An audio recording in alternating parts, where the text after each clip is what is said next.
Welcome to VB Master English channel. Technique number 4. Present and future లో మే ఎలా use చేయాలని. మేని మనం రిక్వెస్ట్ ఆర్ పర్మిషన్స్కి వాడతాం. ఏదైనా పని చెయ్యొచ్చు అనే అర్థంతో వాడతారు. దీన్ని మనం ఫార్ములా రూపంలో రాసుకుంటే subject may plus first verb plus object. So example చూద్దాం. అతను దాన్ని కొనొచ్చు, ఇది ఒక positive sentence. He may buy it, first verb use చేస్తాం.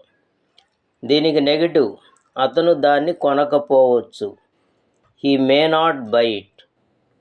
నెక్స్ట్ క్యూవై, క్వశ్చన్స్లో ఎస్ఆర్ నో టైప్.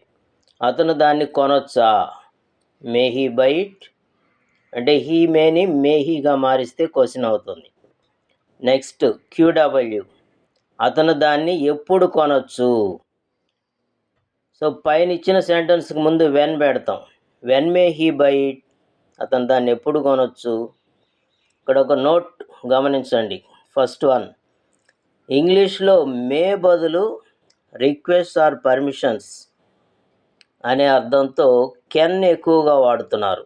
అంటే మే బదులు మీరు కెన్ కూడా రిక్వెస్ట్లో చూస్తారు, ఈ కెన్ కమ్ టుమారో అని. నెక్స్ట్ దీన్ని మనం ప్రజెంట్లోనే కాకుండా ఫ్యూచర్లో సూచించవచ్చు. ఫ్యూచర్ టైం సూచిస్తూ ఫార్ములా ప్రకారం రాస్తే ఫ్యూచర్ అవుతుంది. She may buy it tomorrow, అతను దాన్ని రేపు కొనొచ్చు, ఆమె దాన్ని రేపు కొనొచ్చు. అదే he may buy it tomorrow అంటే అతను రేపు దాన్ని కొనొచ్చు. He may buy it now అంటే ఇప్పుడు కొనొచ్చు. సో ఏ విధంగా మనం ప్రజెంట్కి కానీ ఫ్యూచర్కి కానీ యూజ్ చేసుకోవచ్చు. సో ఇంకొన్ని ఎగ్జాంపుల్ చూద్దాం. Some more examples.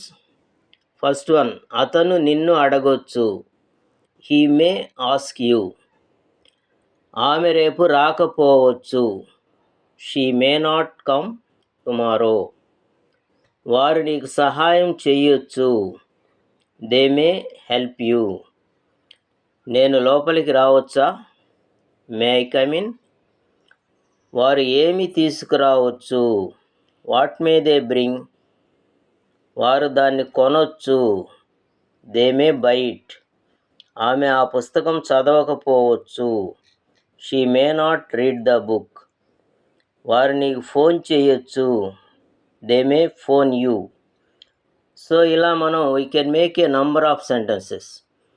సో ఈ విధంగా మనం ఫార్ములాని బేస్ చేసుకొని, సబ్జెక్టు మే ఫస్ట్ వెర్బు ఆబ్జెక్ట్ని బేస్ చేసుకొని రిక్వెస్ట్ ఆర్ పర్మిషన్స్లో ఇలా మనం మేని యూజ్ చేసుకోవచ్చు. Thank you.